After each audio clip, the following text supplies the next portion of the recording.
Continuation में मैं पारस तिवारी। आज हम जो टॉपिक शुरू करने वाले हैं वो है रे ऑप्टिक्स। तो शुरू करते हैं। सबसे पहला पॉइंट है लाइट रे। लाइट रे है क्या? तो सिंपल डेफिनेशन लिखा हुआ है, an imaginary line representing propagation of wave front. Wave front क्या होता है? The locus of all the points vibrating in the same phase known as wave front. इसके बारे में हम लोग बात कर चुके हैं पहले ही। तो और एक इमेजिनरी लाइन कुछ ऐसा होता नहीं है कि कुछ ऐसा लाइट बनाई जाती है या कोई पेंसिल से हम ड्रॉ करते हैं, वो सिर्फ हमारे समझने के लिए एक रिप्रेजेंटेशन है।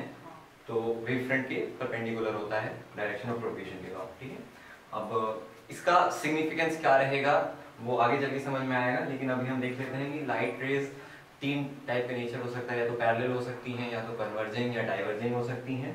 तो उस तीनों केस में देख लेते हैं कि वेव फ्रंट का शेप कैसा हो सकता है। तो सबसे पहला पैरेलल रेज जब रहेंगी, तो पैरेलल रेज के लिए पैरेलल वेव फ्रंट्स, क्योंकि इसके परपेंडिकुलर जब हम लाइट रे ड्रॉ करेंगे तो ऐसी जाएंगी, ऐसी ऐसी, तो पैरेलल के हिसाब से। नेक्स्ट होता है डाइवर्जिंग। डाइवर्जिंग एक इंपॉर्टेंट केस इसलिए है क्योंकि हमारी जो ह्यूमन आई होती है, क्योंकि हमारी ऐसा डिजाइन है कि हम सिर्फ डाइवर्जिंग वेव फ्रंट्स या डाइवर्जिंग लाइट रेज को ही सेंस कर पाते हैं।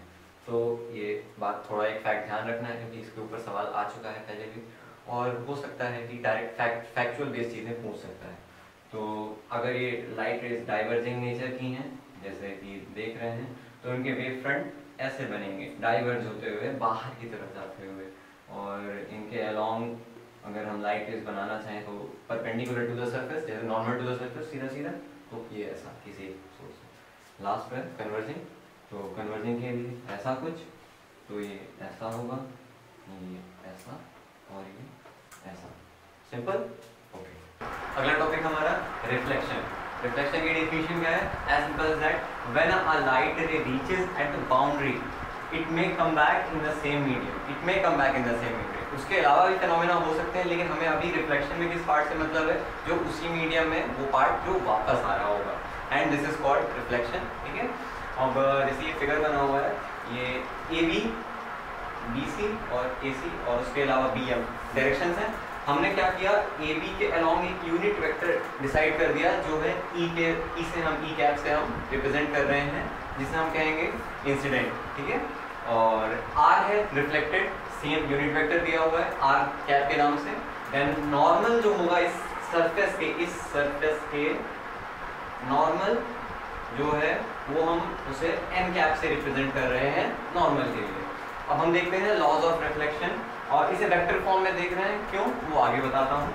Laws of reflection, first law कहता है E cap cross R cap dot N cap equals to 0। शायद जिन लोगों ने थोड़ी मैथमेटिक्स पढ़ी होगी उसमें ये वेक्टर ट्रिपल प्रोडक्ट के नाम से जाना जाता है। और ये जब 0 होता है तो तीनों चीजें, मतलब तीनों वेक्टर्स जो है हमारे कोप्लानर होते हैं, और यही है फर्स्ट लॉ ऑफ रिफ्लेक्शन। अगर नहीं पता है तो इस बात को अभी एज्यूम कर लीजिए कि जब भी कुछ ऐसा होता है या ट्रिपल प्रोडक्ट 0 होता है तो तीनों वेक्टर्स जो हैं कोप्लानर होंगे, ठीक है। नेक्स्ट लॉ है अपना E cap plus R cap dot N cap equals to 0। इसका मतलब क्या है? इससे जो आउटकम निकलेगा वो भी देखते हैं हम। Angle of incidence must be equal to angle of reflection. ये कैसे आया? जब इसे एक्सपेंड करेंगे हम लोग तो ये कुछ इस फॉर्म में ले लेगा, क्योंकि ये ई वेक्टर इधर है, तो हम इसे चाहें तो इधर भी कर सकते हैं, ई, कोई दिक्कत वाली बात नहीं है। ये एंगल आई है तो ये एंगल भी आई होगा, और ये एंगल कितना हो जाएगा? 90 डिग्री माइनस आई, तो एक माइनस का साइन आ जाएगा, जो जब हम इसे इधर ले जाएंगे तो वो क्रॉस में इंगल्फ हो जाएगा, ठीक है। तो अगर थोड़ा बहुत समझ में आ रहा है, इतना ज़्यादा इंपॉर्टेंट नहीं है, लेकिन बस हमें थोड़ा सा आइडिया होना चाहिए कि वेक्टर के टर्म्स में इन चीज़ों का क्या मतलब होता है, क्योंकि ये सब है विजुअल रिप्रेजेंटेशन। क्योंकि अब हम जा रहे हैं किसमें? ज्योमेट्री में। ज्योमेट्री मीन्स लाइन में जा रहे हैं, तो हमें वेक्टर्स का भी आइडिया होना चाहिए। तो हम इसके बाद कुछ टर्म्स की बात करेंगे, ऑब्जेक्ट और इमेज, और ये पूरे चैप्टर में ये दो चीज़ें जो हैं आपके पास बार बार आने वाली, तो इन्हें समझना बहुत ज़्यादा ज़रूरी है। और बिल्कुल बेसिक से चलते हैं। तो सबसे पहले बात करते हैं ऑब्जेक्ट की। डाइवर्जिंग और कन्वर्जिंग पॉइंट ऑफ इंसिडेंट, ये क्या लिखा हुआ है? इंसिडेंट लाइट रे इज कॉल्ड एन ऑब्जेक्ट, ठीक है। मतलब या तो कुछ ऐसा हो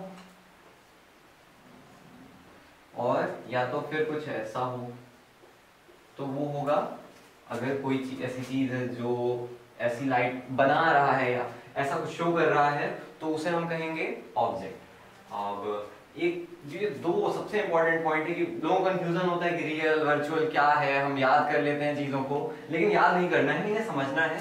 अगर डाइवर्जिंग है या मतलब लाइट डाइवर्ज हो रही है किसी सोर्स से तो हमारा ऑब्जेक्ट क्या होगा, रियल होगा। इसका मतलब क्या है, अगर कुछ ऐसा हो रहा है, ये हमारा सोर्स है और कुछ ऐसा हो रहा है तो इसे हम क्या कहेंगे, एक रियल सोर्स कहेंगे, ठीक है, या रियल ऑब्जेक्ट कहेंगे।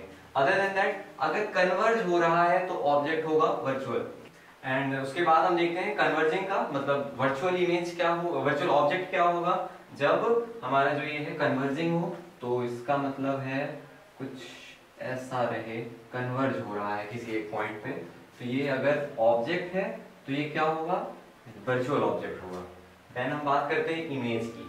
कन्वर्जिंग और डाइवर्जिंग पॉइंट ऑफ इमर्जेंट रे, मतलब कुछ उनपे फिनोमिना होने के बाद जो हमारी इमर्जेंट लाइट होगी, जब इमेज बनने जा रहा होगा उन लाइट से, या मतलब अगर लेंस से पास हो रही है तो लेंस से, अगर रिफ्लेक्ट हो रही है तो रिफ्लेक्ट होने के बाद, या रिफ्रैक्ट हो रही है तो रिफ्रैक्ट होने के बाद, लेकिन इमर्जेंट लाइट का, इमर्जेंट लाइट का, ठीक है, तो उसे कहेंगे इमेज, ठीक है। तो और फिर सेम चीज है, अगर कन्वर्जिंग है या अगर कन्वर्ज हो रही है किसी फिनोमेना के बाद तो हम उसे कहेंगे real image. Other than that अगर डाइवर्ज हो रहा है तो सिमिलर फैशन में उसे कहेंगे वर्चुअल इमेज, ठीक है।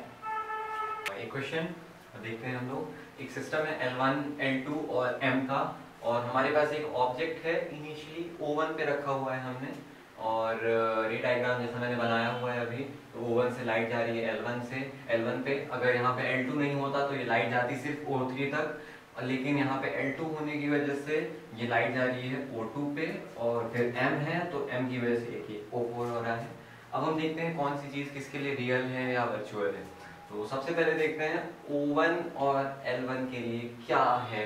तो O1 L1 के लिए कैसी लाइट दे रहा है, डाइवर्जिंग नेचर की लाइट दे रहा है। तो इसका मतलब क्या होगा, ये L1 जो है L1 के लिए, सॉरी O1 के लिए L1 जो है ना रियल ऑब्जेक्ट का काम कर रहा है। ये मतलब इसका मतलब ये हुआ कि O1 L1 के लिए एज अ रियल ऑब्जेक्ट काम कर रहा है। अब यही चीज देखते हैं, अगर L2 नहीं होता, L2 होता नहीं तो हमारे पास कितना सिस्टम होता, ये O1 से लाइट जा रही है और ये O3 पे जा रही है, ठीक है। और ये लाइट कैसी, किस नेचर की, कन्वर्जेंट नेचर की। अगर यहाँ से भी हम एक लाइट ड्रॉ करते तो वो कुछ इस सेंस की जाती, इस सेंस की जाती है। कैसा हो रहा है, कन्वर्ज हो रही है चीजें किसी एक पॉइंट पे O3 पे आके चीजें कन्वर्ज हो रही हैं। तो इसका मतलब क्या है, O3 जो है L1 के लिए एज अ रियल इमेज है, या मतलब क्या है, ये कह सकते हैं O1 की इमेज L1 से अगर बनेगी तो वो रियल इमेज बनेगी, जो कि बनेगी O3 पर। देन अपन बात करते हैं O3 और L2, ठीक है। L2 जो है, L2 ये वाला लेंस है हमारे पास, और O3 के लिए बात करते हैं तो इसकी जो लाइट है कन्वर्ज हो रही है और ये एज अ सोर्स काम करेगा, क्योंकि एक की जो इमेज होती है दूसरे के लिए एज एन ऑब्जेक्ट काम करती है। तो O3 जो है इसके लिए सोर्स का काम करेगा, लेकिन यहाँ पे जो लाइट है वो कन्वर्ज हो रही है O3 के, L2 के लिए। तो इसका मतलब क्या हुआ, O3 जो है L2 के लिए एज अ वर्चुअल ऑब्जेक्ट काम कर रहा है। अब O3 की इमेज जो है वो O2 है, लेकिन O2 पे भी क्या हो रहा है, रेस कन्वर्ज ही हो रही हैं। इसका मतलब क्या हुआ, O2 जो है L2 के लिए रियल इमेज है, ठीक। और सिमिलरली मिरर के लिए जो है O2 जो होगा ऑब्जेक्ट होगा, क्योंकि वो L2 से होकर के आया हुआ है। तो O2 जो है L2 के लिए रियल इमेज बना रहा है। O2 जो है, सॉरी यहाँ पे इमेज नहीं है, ऑब्जेक्ट होना चाहिए, एज अ रियल ऑब्जेक्ट का काम करेगा, ठीक है। तो रियल ऑब्जेक्ट का काम क्यों कर रहा है, क्योंकि ये रेज ऐसे डाइवर्ज हो रही हैं, तब जाके वो इमेज फॉर्मेशन हो रहा है उधर जो कुछ भी होगा। और O4 के लिए करें तो ये जो रेज होंगी वो कन्वर्ज कर रही है उस पॉइंट के लिए, तो O4 जो है M के लिए एज अ वर्चुअल इमेज बन रही है, ठीक है। तो हमने लास्ट टॉपिक का जो जितने भी पॉइंट्स थे हमने इस एग्जाम्पल से कन्वर्ट देखिए, और अगर किसी को डाउट होता है तो आप कमेंट सेक्शन में बिल्कुल बोलिए, लेकिन इस एग्जाम्पल से शायद ये टॉपिक बहुत अच्छे से क्लियर हो गया होगा।